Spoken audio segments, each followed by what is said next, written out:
சேசு மரீசூசை பார்ப்போற்றும் திருக்குடும்பம், இறைவனின் திருவுளமே நிறைவேற்றும் திருக்குடும்பம்.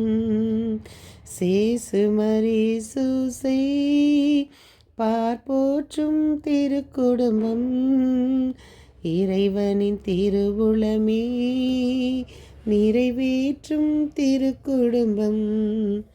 என் இனிய உறவுகளே, நாம் இன்று இறை சித்தத்தின் பிரகாரம் ஒவ்வொரு நாளும் நாம் வாசித்து கொண்டு வருகின்ற சங்கீத தொடர்ச்சி 66 1 2 3 சங்கீதம் 29 12 24 நாம் இருக்கின்றோம். இன்று திருக்குடும்ப திருவிழா, இயேசு மரீசூசையின் திருக்குடும்ப திருவிழாவை நாம் கொண்டாடுகின்றோம். நாம் ஒவ்வொரு நாளும் வாசித்து கொண்டு வருகிற நீதிமொழிகள் 31:30. எழில் ஏமாற்றும், அழகு அற்றுப்போகும், ஆண்டவரிடம் அச்சம் கொண்டுள்ள பெண்ணே புகழத்தக்கவள்.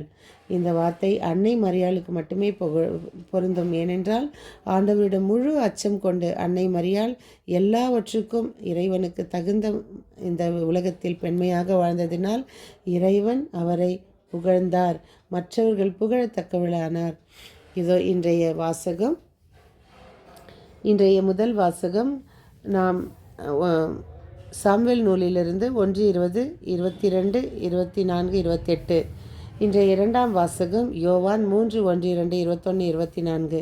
இன்றைய தூய நற்செய்தி வாசகம் நற்செய்தி லூகாஸ் 2:41, 52. போதகர் நடுவில் அமர்ந்திருந்த இயேசுவை அவருடைய பெற்றோர் கண்டு கொண்டனர். இன்று இயேசு மரியா யோசேப்பின் திருக்குடும்ப திருநாள். குடும்ப திரு அவையின் முக்கியமாக அடிப்படை அழகு. குடும்ப அமைப்பு வலுவாக இருந்தால் திரு அவை வலுவாக இருக்கும். இல்ல திரு அவையின் நல்வாழ்வு உலகத் திரு அவையின் நல்வாழ்வு. இன்றைய குடும்பங்களுக்கு மாபெரும் சவால்களையே திருக்குடும்ப விழா தருகின்றது. திருக்குடும்பம் சமூகத்திற்கு இயேசு என்னும் அற்புதமான குழந்தையை கொடுத்தது.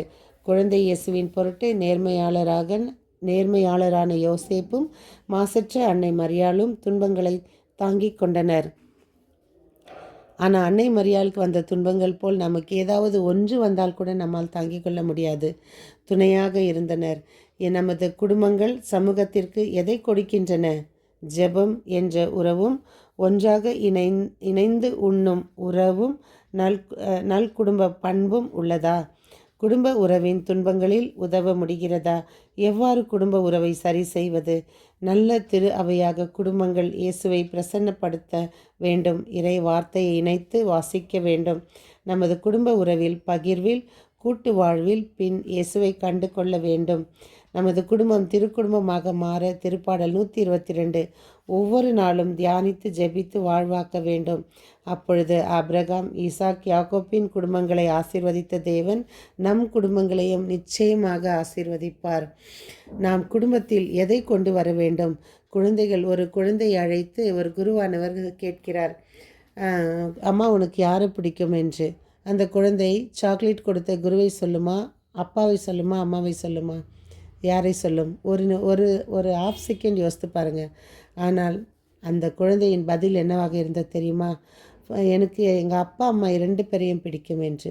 ஆனால் இதே ஒரு பெற்றோரிடம் கேட்பாருங்கள், தாயிடமோ தந்தையிடமோ, எனக்கு இந்த குழந்தையை ரொம்ப பிடிக்கும், ஏன்னா இது எனக்கு முதல் குழந்தை. இந்த குழந்தை எனக்கு ரொம்ப பிடிக்கும் ஏனென்றால் இந்த குழந்தை எனக்கு நன்றாக உதவி செய்கிறது. இந்த குழந்தை நன்றாக படிக்கின்றது. இந்த குழந்தை கடைசி குழந்தை, இது ரொம்ப வீக்கு. இது அல்லவா பெரியோர்களின் முடிவு? ஆனால் நாம் இயேசு நம்மிடம் எதிர்பார்ப்பது, நாம் உண்ணும்போது எப்படி ஒற்றுமையாக உண்ண வேண்டுமோ அதே போல் நம் வாழ்வும் ஒற்றுமையாக இருக்க வேண்டும்.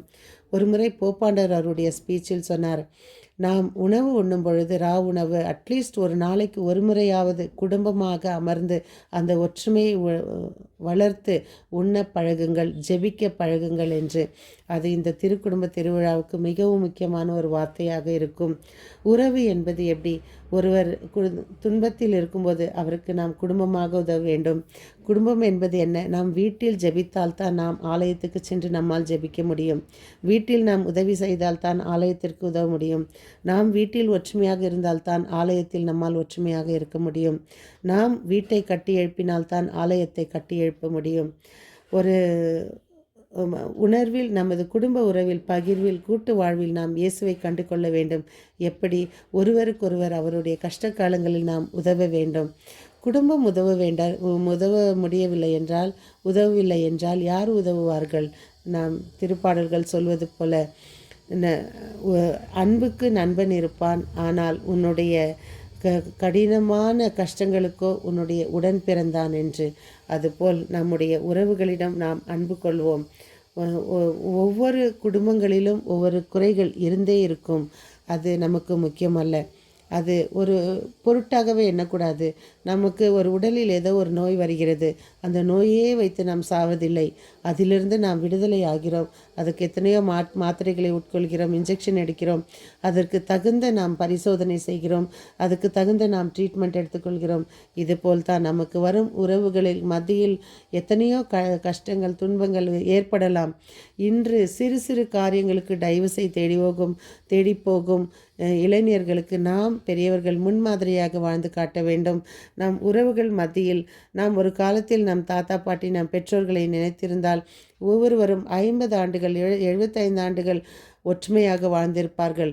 அந்த முடியாத காலத்திலும் தாத்தா பாட்டி ஒற்றுமையாக இருந்திருப்பார்கள். இதை நாம் திருக்குடும்ப திருவிழாவில் இன்று முன்மாதிரியாக வைத்து நம் குடும்பங்களையும் நாம் ஒற்றுமையாக இருந்து பிறருக்கு சாட்சி பகர முன்வருவோம். மீண்டும் சந்திக்கும் வரை உங்கள் அன்பு தோழி.